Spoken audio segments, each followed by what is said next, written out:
Look, so the reality is that no one else on this stage has either run billion-dollar revenue businesses or sourced billions of dollars of capital for infrastructure investment programs. Mark says he has, that was 10 years ago.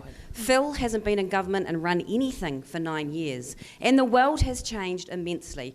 So what do we need to do? We have to be incredibly resourceful in how we fund Auckland. Number one is to take the pressure off ratepayers. Number two is to look at our own books.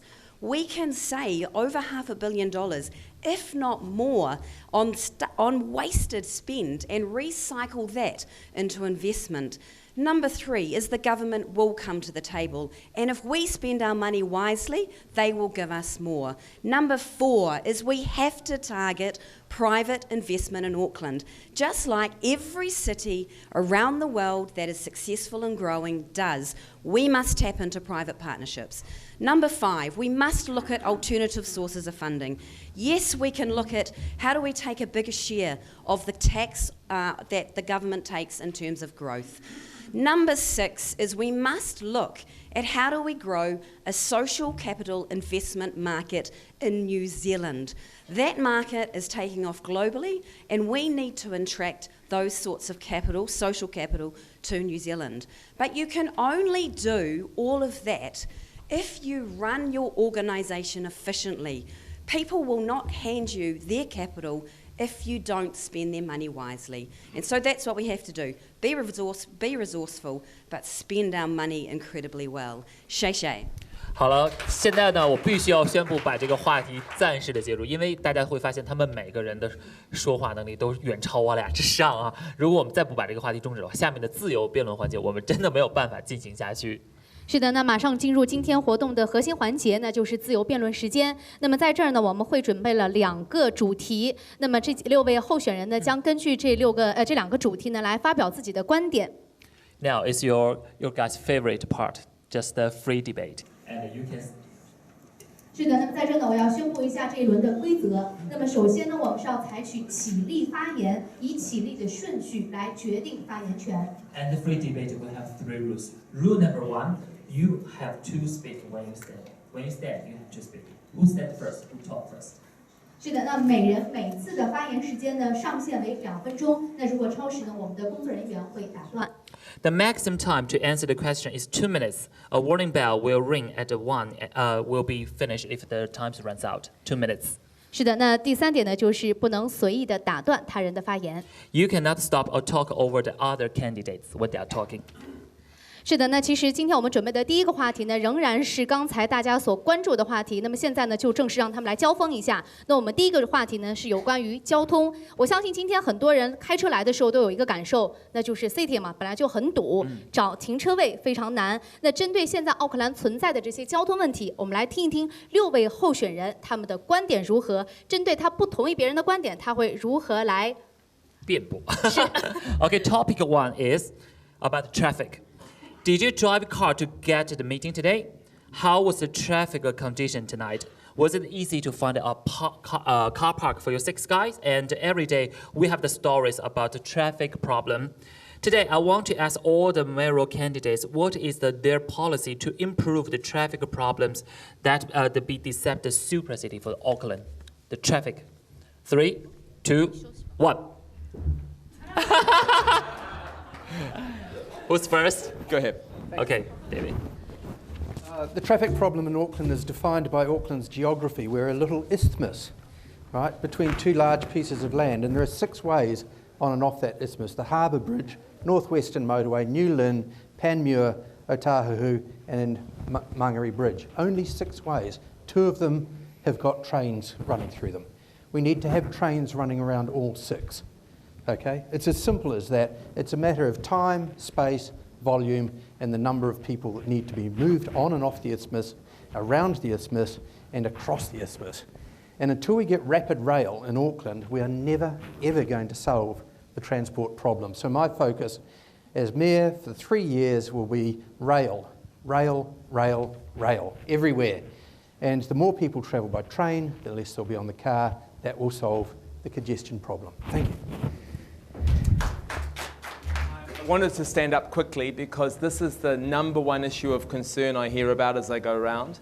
The short answer is we've got to spend more of the money you give us in transport. You give us $3.5 billion a year, and that's going to grow to $4.5 billion in 7 years' time. Len Brown cut the transport budget by $110 million. So I want to replace that money from the waste and the poor projects. And what I want to do depends on where you live. If you live right up the top of Auckland in the Whangaroa Peninsula, I want to use my private experience to get a partnership in to build Penlink to help you there. If you live on the North Shore, I want to use the relationships I've got in government to get NZTA progressing the Northern Busway extension further up. To the west, we need the Northwestern Busway. If you live out in Howick, we've got to get that busway from Pakuranga to Panmure, and we're going to have to pay for that one. And down south, we need more rail. So I've got the specific projects because actually we've been working on those for the last 6 years. We kind of know what the answers are. That's the crazy thing. And we've got some of the funding. And the more credible you are as a funder, the more you can get partners to come and help you. So with me, you get better transport sooner. It's not just a slogan. It's something that'll help us get to work and to our places of recreation even quicker. Sheshe. Who's first? Okay, Phil, go. Yeah, it's easy to understand why we've got a problem because every week in Auckland we register 800 new cars. I live in the countryside, I drive in by car. It can take me an hour and a half sometimes to come into town when it should take me 35 minutes. But there is no international city in the world that has ended up relying on a whole lot of people travelling by themselves in a car, driving to get to work. Every major international city that succeeds has a good public transport system. In government, we brought in the North Shore Busway. They said the North Shore people wouldn't travel by buses. Now, half of the people coming from the North Shore to the CBD come by bus.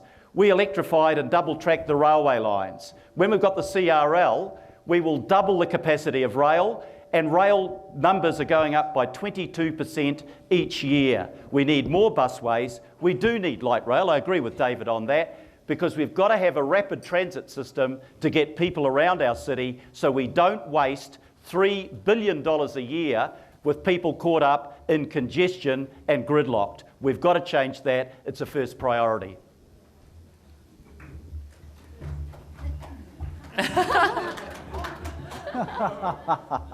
Thank you, thank you. Look, I've talked about this 3 years ago, and I'll talk about it again. We have two different things. We have the problem that we have today, and we have our future growth.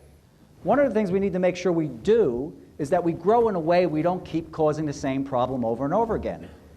So with our growth today and what we have today, of course, we need to fix some things. For instance, we have the bus station up in Albany.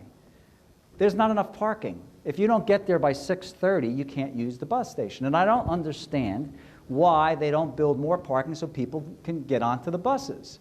Everybody knows that, but you know what they're trying to do? They're trying to force you to get out of your car. They're making everything difficult for you to get out of the car rather than actually resolving the problems. Now, the CRL happened to suck the majority of the money out of our transport, and it stopped all the other projects. But let's talk about the future growth. If we're going to keep putting people into residential areas and infill without building up the CBD areas, a person walks out of the house, where do they go to work? They think, well, everybody should be able to get on the public transportation and go down to the city.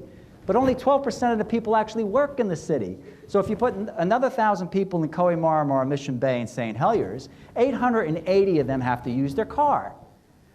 So it doesn't work. And that's why Los Angeles is in the way it is. Now, New York City has 2.5 million people going to it every day.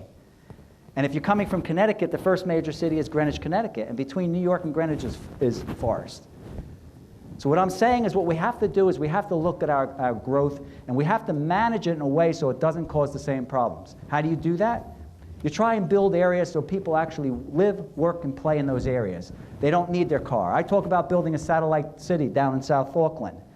And the reason why I talk about that is that because we could put 300,000 people there. 300,000 people will create enough jobs for those people to live, work, and play there. The business area will be built up. We're creating jobs for people, and we're building a city that allows people to get out of their car. Thank you very much. Thank you. I agree with some of what John Polino says. The big issue is, why does all the growth have to come to Auckland? Who made that decision? Why isn't there not a national population growth, migration and regional employment strategy? Auckland is the skinniest part of New Zealand. Want to pack and stack everyone on top of each other, glug up the roads. How brainy is that? The other issue is, in terms of public transport, I'll say it again, there's no such thing as public transport in Auckland, and no other candidate is raising that issue. Why should the public subsidise that which we no longer own, operate or manage? Because if it was Auckland transport was public, it would make it a lot easier to organise things instead of having different contractors doing different bits and all trying to make money, blah, blah. So why not bring it back in-house? Thank you.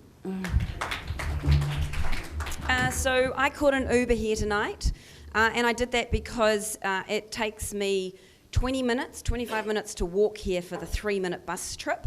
So the bus timetables don't work, and also I had to walk up a hill in my high heels in the dark through a park to get to the bus stop, and I don't feel safe doing that. So a couple of things around that. Number one is we're spending $8 billion in the 10-year plan on transport and congestion in Auckland. There's a lot of investment already happening, which is wonderful, and we need to do that really well. But there are gaps. So for me, there's 3 things we must do. One, we must make public transport more accessible and more safe. And ladies, it is us who tend to feel incredibly unsafe on public transport compared to our male counterparts. So we need to do a lot in that space to get women on public transport feeling safe. We also need more ferries, we need better bus timetables, all of that. Number 2 is there's some gaps. There's 6 projects that I will bring forward in the 10-year plan to plug those gaps. And number 3 is let's stop talking about yesterday's technology. Let's start looking at the future. And again, I mention the work that you are doing in China around that amazing bus thing that sits on top of your highways. I mean, why are we obsessed from building technology that we invented 100 years ago when we are on the cusp of a major technology change in the regards of driverless vehicles and buses, and also technology like you're trialling? By the time we put rail throughout Auckland, you would have solved that and we'll have an outdated technology. So we must also look to the future and what will transport look like with all the incredible technology that is coming our way. Shay Shay. Thanks to the candidates for the answer to traffic question.